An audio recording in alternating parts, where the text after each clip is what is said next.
Hey everybody, Mr. Chris at the Hudson Area Public Library. We're getting down to the tail end. We've got just two more kit bags that were from our virtual camps we did this summer, and I had some leftover materials. So we're turning in those to kind of a supersized take and make kit for you. In this video is just to describe how you can do some of the experiments that are included in the bag, because it wasn't really included with specific directions for that because we were doing that during camp.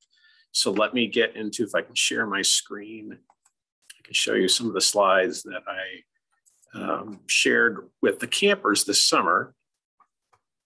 And I'll just talk about it quick. So I get it larger so it's in present mode. So if you can see all that, exploding seed balls. So these are versions of them pictured here on the right, all stacked up is what you'll be making. All the elements you need are in the kit bag. And the reason we're making them are for these wonderful people over here. Insects, butterflies, and bees, pollinators really like these. So if you plant these near your house or garden, or if you have a cabin, anywhere that you can plant them, they explode when you throw them. You go to plant them and they have everything they need to grow here. So really quickly, one of the reasons behind this activity is we in the United States, and a lot of places around the world, use a lot of pesticides to protect crops from invasive species, from weeds, from things that might damage that crop. So this is an example of someone working at a farm and spraying pesticide on that crop to keep that from happening. So that works really efficiently for food production on an industrial scale, for things you might get at the grocery store, like tomatoes, cucumbers, corn, things like that. But one of the downsides to that is we don't have as many diverse areas in our communities, in our neighborhoods, where there's a lot of different things growing, and that helps attract pollinators, and instead of just doing a single crop or a single thing in an area. So this is an example of, again, using a lot of pesticides or products that you may see in a local community. This is just an open public space, but you're seeing no wildflowers, no growth, anything happening in the area because the lawn is treated, and there's not really a diversity of anything growing in this area. And the chemicals actually have a detrimental effect on those pollinators. It keeps them away, and there's some evidence that it damages them long term with exposure to that. So you may have seen areas like this picture, which is a pollinator habitat, where there's an area of land set aside just for pollinators. And so there's no pesticides or chemicals on anything growing in there. And they try to do a really large diversity of different things growing. So just kind of like when you're excited, if you're helping out going to the grocery store, it's exciting when you see a real wide diversity of different beverages and fruits and vegetables and things that you can select from.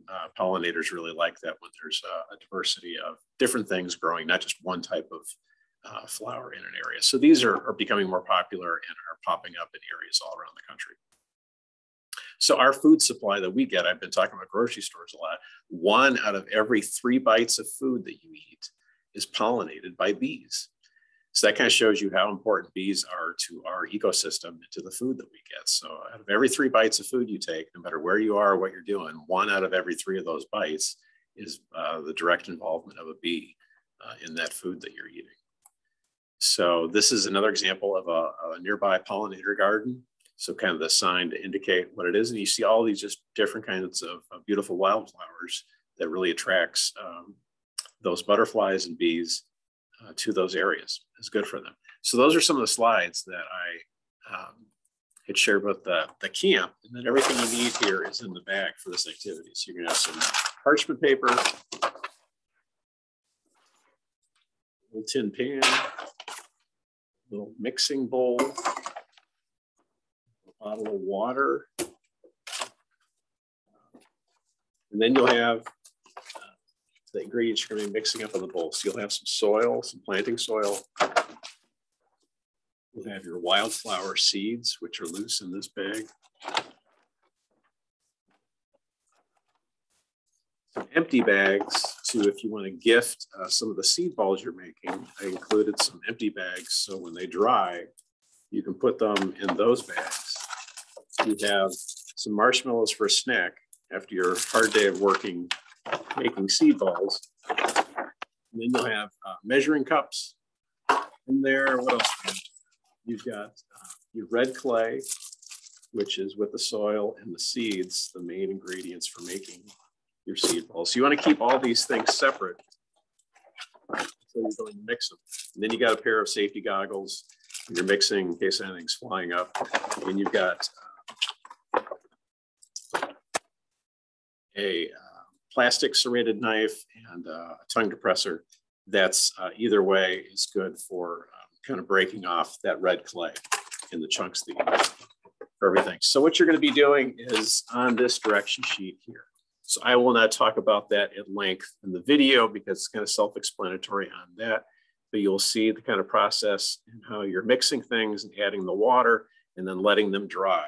The letting them dry works really well. We've got these nice hot summer days. So after you have formed your seed balls, if anybody call make meatballs for spaghetti, it's kind of like that a bit. And then you can just lay these out on the tray we have here. So there's the parchment paper you can cut, give you more than you need.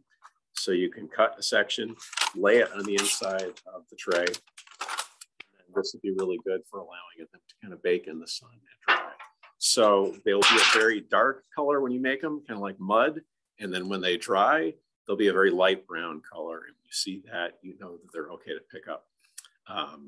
You may want to roll them over once when you check them so they can dry really well underneath, depending on how soggy they were when you made them. Sometimes people pick them up and they look dry on top, but there's a little wet spot on the bottom still. And if you just roll them over, give them a little bit more time, that small area will dry nice and light brown like the rest of them. So yeah, everything you need is in that direction sheet on the orders and how to go. So after you laid out all your materials, if you want to grab that sheet, and then when they are fully dry, they're ready to go. So you can plant them again if you're just using them for your garden or at the cabin or for family members.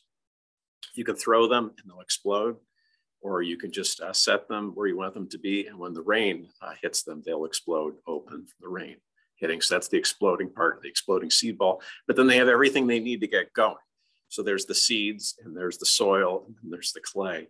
And so that will kind of anchor the seeds as that rain comes, and then they'll develop roots where you put them and kind of grow up from there. So that's just the one thing we say to kind of make that work is make sure you talk to your parents or whatnot. You put them in an area that is either far enough away from a lawn where it's not going to get any chemicals on it, because that's the whole kind of point of this, is to be an area where it's they're blooming naturally and it will attract those pollinators. So if it's closer to the house, we have a separate spot where you have other flowers or things going, and you can put it there, that'll be great, because you just want to make sure that it's not going to be getting any of the chemicals that might be used for treating your lawn, for anti-weeds and things like that.